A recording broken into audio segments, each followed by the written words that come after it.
Hello, everyone, and welcome to another episode of the Sports Hub. I'm Jake Sennholz. Joining me today, Malik Jackson, Cole Walters. Guys, how is your semester going so far? I know it's a little early, but I can't help but look forward to spring break. Oh, indeed. It's going really well. We just did the Sports Beat show last night on the radio. It was pretty good. Good chatting with Alex, and it was just good talking. Just getting in the flow of school and getting everything prepared, and the preparation. I think it's going by pretty smooth for me. So it's been good. I mean, it's only been a month in, but it's good so far. I can't wait to graduate. That'll be a nice feeling come May. So for sure. I'm in the same boat. We only Me got too, a couple more months. Yeah, so. same. So on this episode, we'll be talking about Pointer Sports, the Wisconsin Badgers basketball team, the NBA All-Star Game, the MLB, and then, of course, our buy and sell segment.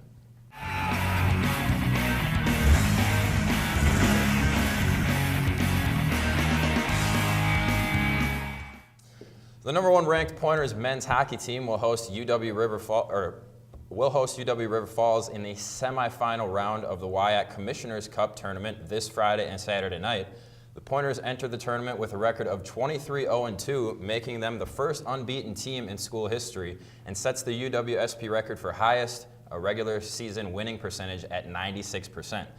The Pointers have 16 players who have scored at least 3 or more goals this season and average 4.16 goals per game. UW River Falls heads into this WIAC semifinal matchup with a 12-9-5 record. The Falcons swept the Blue Devils of UW Stout to earn their spot in the WIAC semifinals. The Pointers swept the regular season series against the Falcons, winning 3-1 and 6-2. So guys, what are your thoughts about this matchup? And do you see this Pointers team as WIAC champions?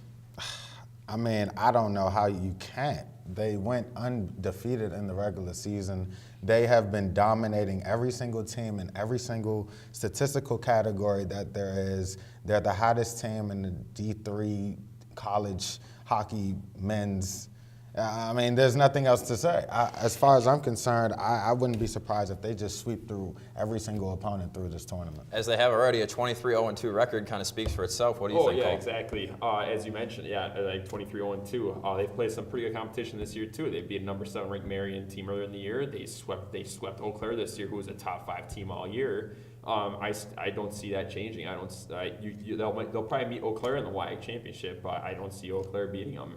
It's just that's how good the Pointer hockey team has been. Yeah, in fact, just last week down in Eau Claire to wrap up the regular season, the Pointers faced Eau Claire, and Eau Claire was number 3 in the nation at that point. The Pointers won 7-1.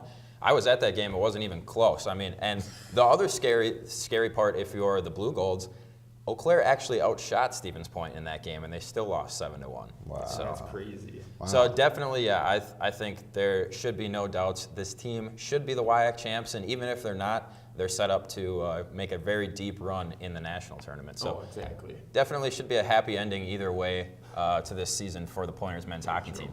For sure. So both of those games against River Falls are set to take place at 7 p.m.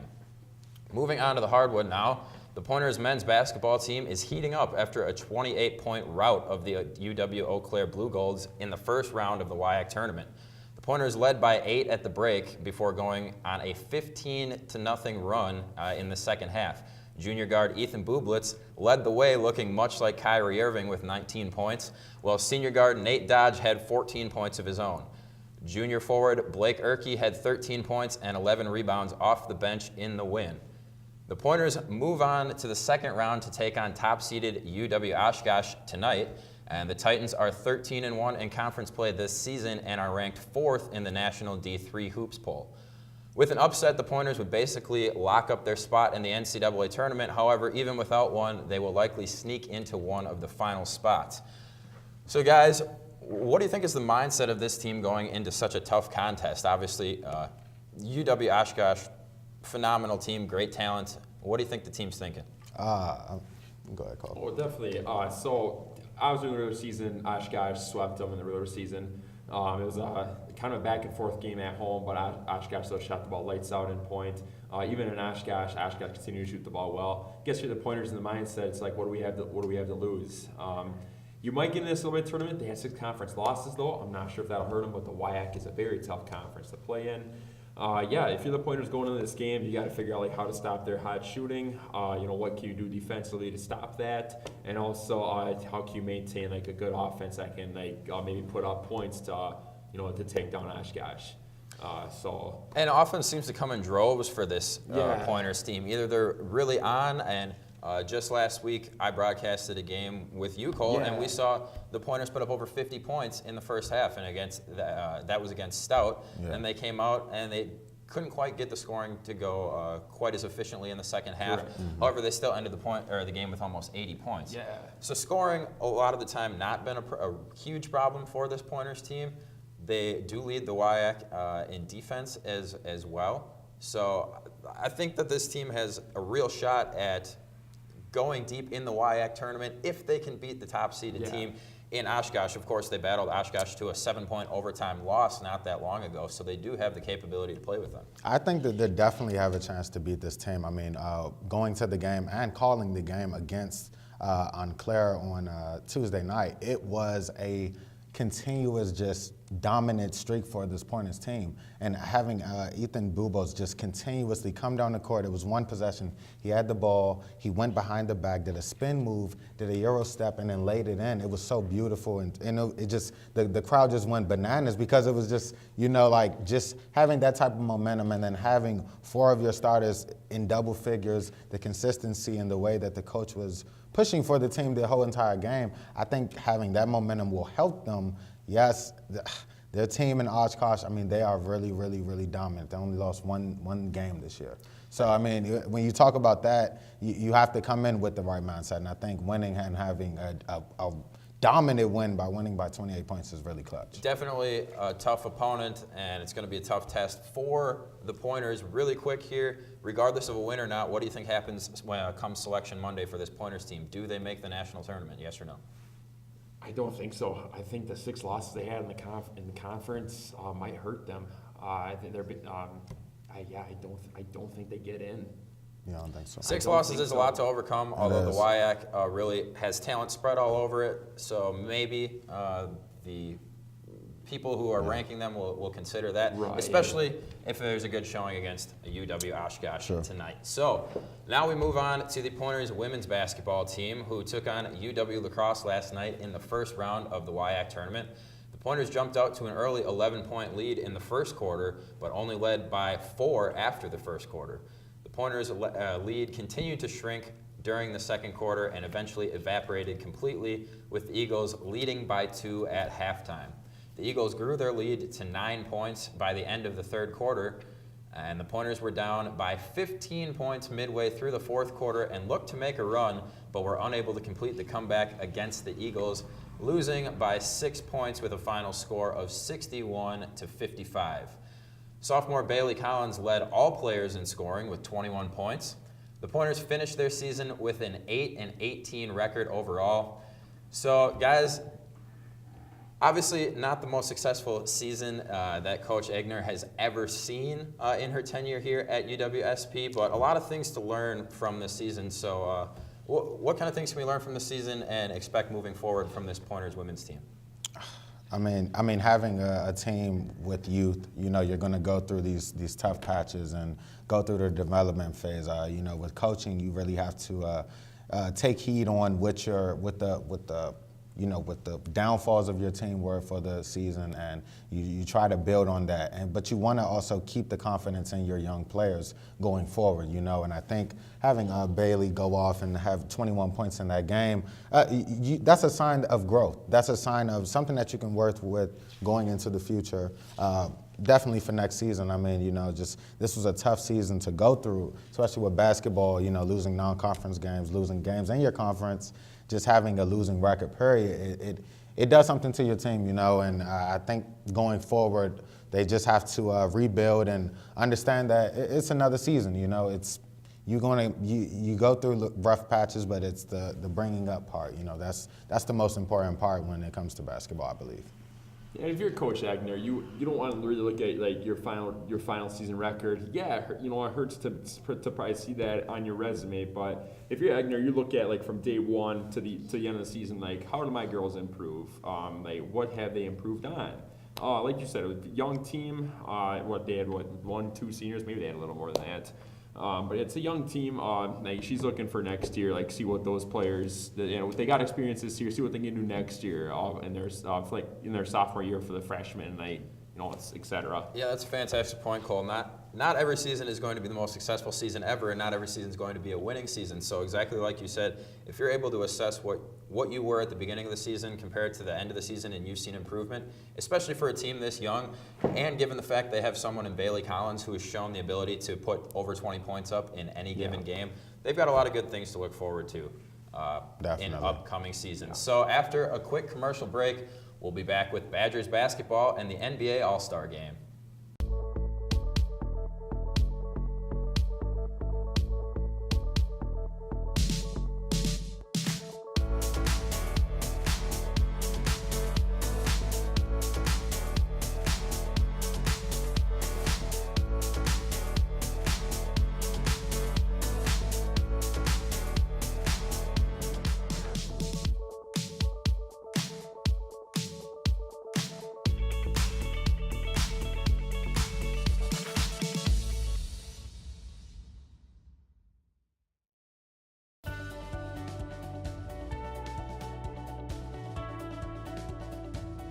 I just wanted to get good grades and to do well. But it also made me realize that I have a lot of career goals. You're there to get a full college experience, not only participate in your sport, but participate in things outside of that, and it's all about growing as a person. My coaches have helped me with figuring out who I really am. Their lives are dedicated for us to succeed. Welcome back. The 22nd ranked Wisconsin Badgers hosted the Illinois Fighting Illini in a Big Ten Conference matchup at the Kohl Center on Monday night. The Badgers came away with a narrow 64-58 victory thanks to the help of sophomore guard Brad Davidson and senior forward Khalil Iverson. Davidson led the Badgers in scoring with 18 points, while Iverson had 16 points on 5 of 8 shooting. Brevin Pritzel also chipped in 10 rebounds off the bench to help the rebounding void of Ethan Happ, who was benched in the final 4 minutes of the game and finished with only 6 points. In a back-and-forth first half that saw Illinois take a 1-point lead to the half, the game continued to be a dogfight until late in the second half. Davidson hit a jumper with 3:21 left to take a 54-52 lead.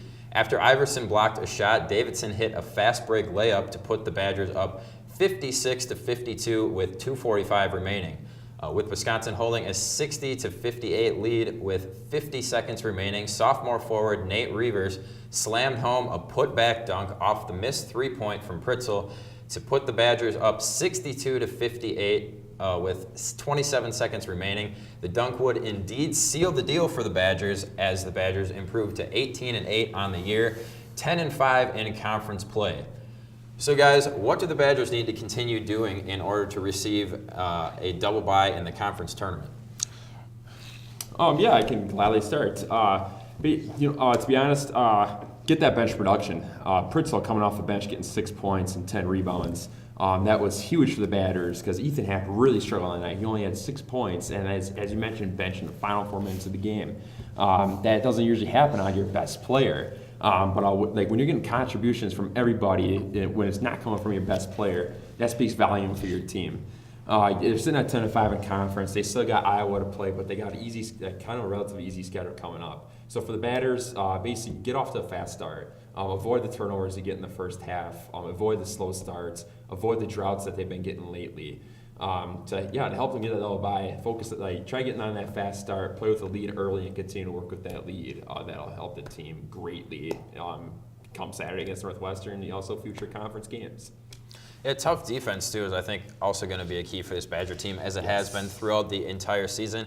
We saw Brad Davidson have that one game where he drew 5 charges. Yes. And unfortunately, it kind of seems like the refs have backed off and not given him the benefit of the doubt after that game. Super frustrating. I've seen more than a few times Davidson should draw a charge, but instead the call goes the other way, or there's no call either way.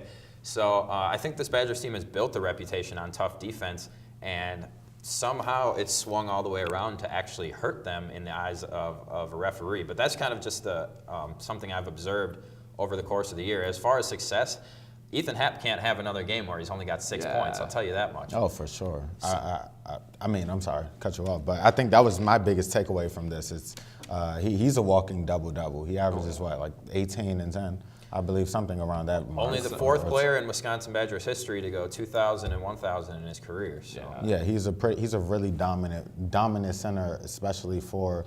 And the NCAA, he's definitely one of the lottery picks. If anybody were to ask me, he has a NBA body type. He's pretty consistent.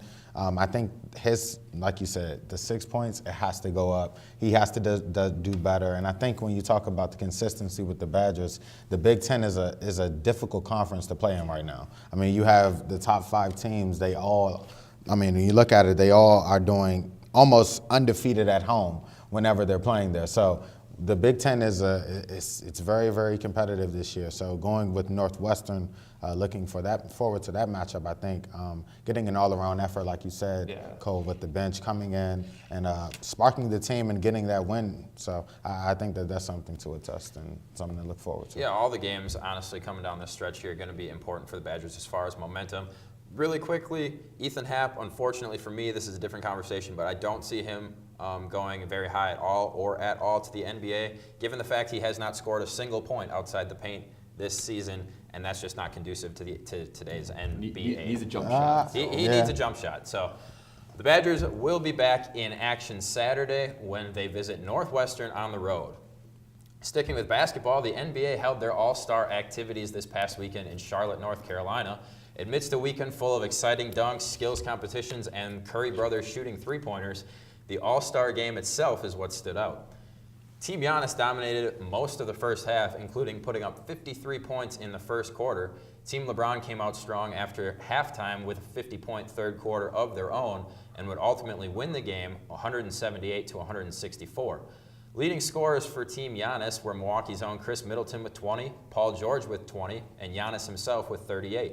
Steph Curry also had an impressive stat line of 17 points, 9 rebounds, and 7 assists.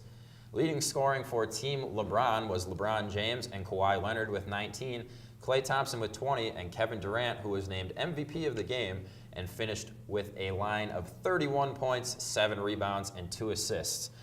Guys, there's been a lot of talk surrounding this year's NBA All-Star game.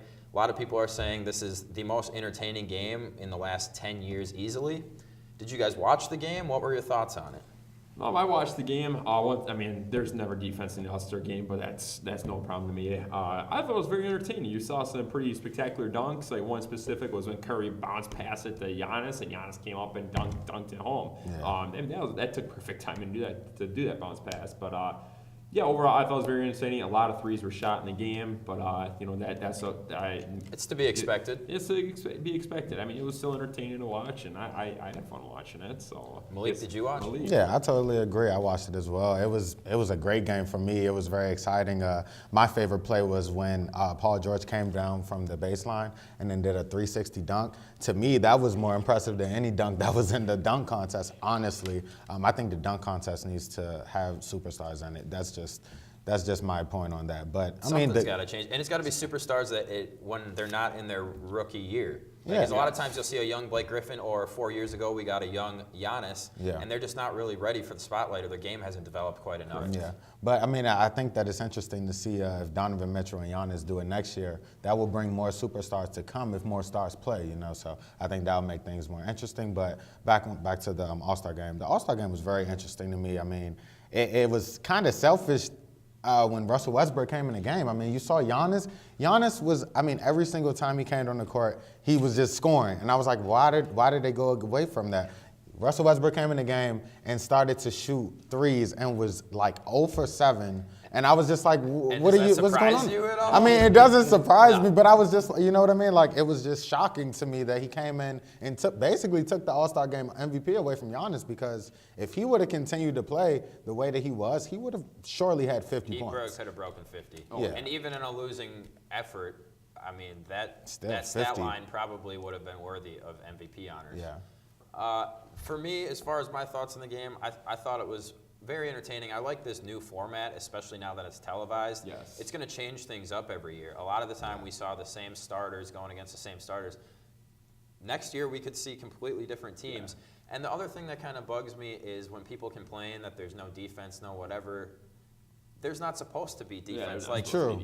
These guys are out there. They're the best basketball players in the world, Yep. and they're having fun and they're playing a pickup basketball game. And if you aren't able to enjoy that, like for me, that's more on you. If you True. can't enjoy Very- the best very much basketball so, players yeah. in the world having fun doing fun stuff out there, I mean, I don't know what to tell you. and it's not just basketball. I mean, this is the time of the year where, you know, they have to chill out. They have to chill because after this All-Star break, this is when it gets serious. As you saw LeBron say, like his activation mode is already activated because his team is 10th in the West. Like everything is about to get realer now because it's the second half of the season. well, so. that's always the case. And you say second half, but really there's only about 25 games after the True. All-Star break, so those games become even more Yep. important. Very true. True. So after our final commercial break, we'll be back with the MLB and our buy and sell segment.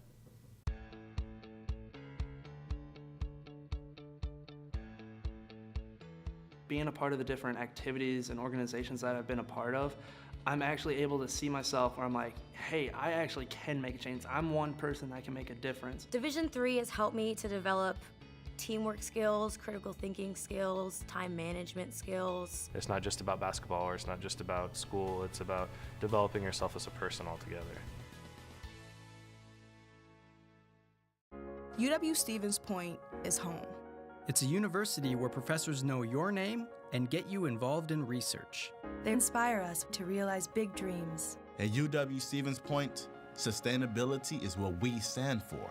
Our beautiful campus encourages exploration, developing new fields, and problem solving for the real world. It's a great place to launch your career. UW-Stevens Point is home. Apply today at UWSP. Welcome back, and man, I'm excited to say this. MLB spring training kicks off today. Yes. There's a game between the Seattle Mariners and the Oakland Athletics in Arizona. The rest of the league starts their spring training either tomorrow or Saturday. The Brewers look to carry over their success from last season into this season as they look towards making another potential World Series run. The Brewers had two notable free agent signings over the offseason with catcher Yasmani Grandal and returning Brewer third baseman Mike Moustakas. There was very big free agent news on Tuesday as Manny Machado agreed to a record-setting 10-year, $300 million deal with the San Diego Padres. This is not only the biggest contract in the history of baseball, but it's actually the most guaranteed money to any player in any sport ever. So guys, two questions here. What do you make of Machado's deal? What does it mean for the Padres? And also, what does this deal mean for Bryce Harper? I mean, the deal for Bryce Harper, this is just luxury for him. I mean, now that the signing is done with Manny Machado, now he knows, and his agent also knows, that they have the playing field all for themselves now. I mean, literally, I don't think that they want to sign any other deal. I mean, he rejected 300 plus. We were talking about it last night on the show. He's rejected $300 million offers already for 10 years. I believe $50 million was deferred money, though. Okay. If you look at it, and that does make a difference. It does. Yeah. $300 million guaranteed or $250 guaranteed, and you got to earn the other 50. And again, you are Bryce Harper. Most people will agree you're the best player in baseball if you're not a Mike Trout guy. Right. Exactly. So $300 million, for me, I would say Bryce Harper should demand another $2 to $5 million per year on top of that. For sure. And I've been looking at reports like he's been he's been looking like $325 million right now.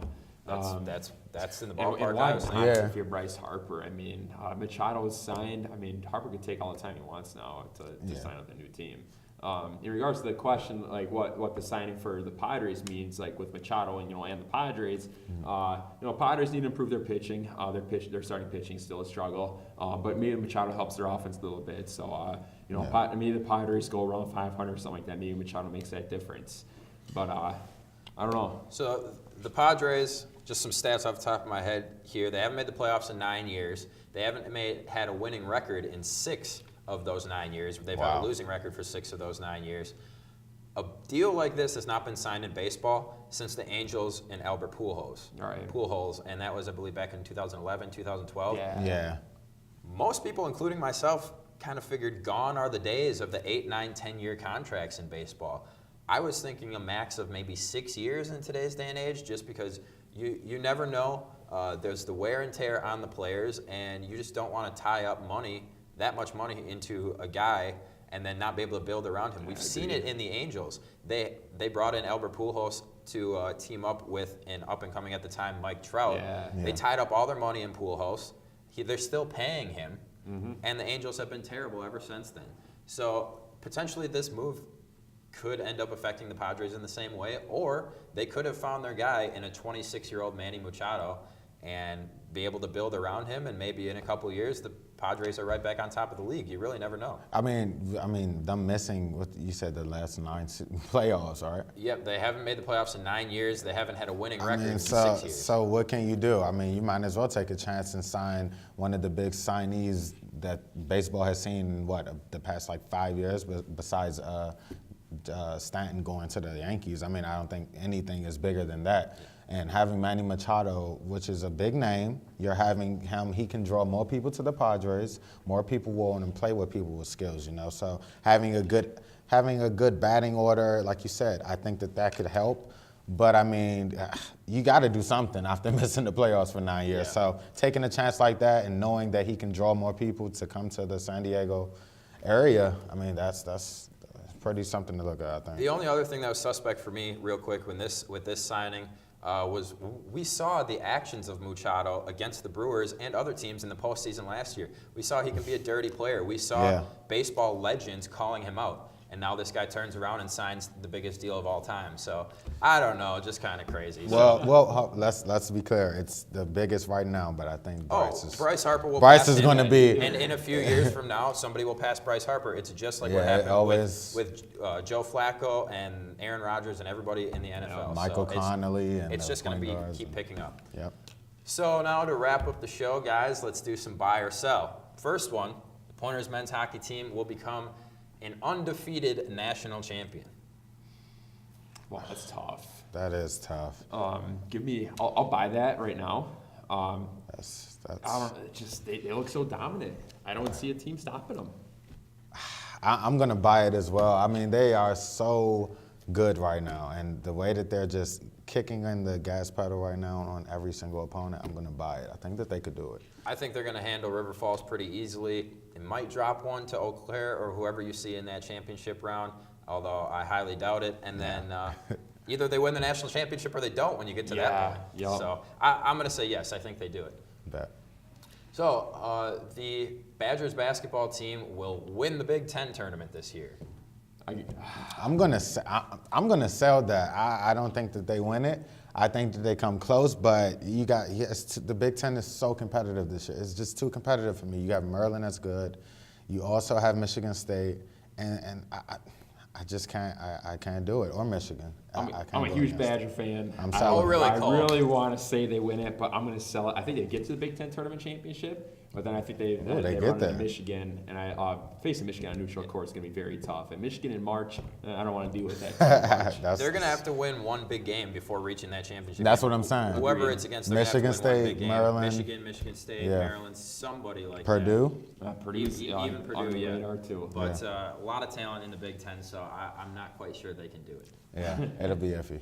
The Bucks will finish this season with the best record in the NBA.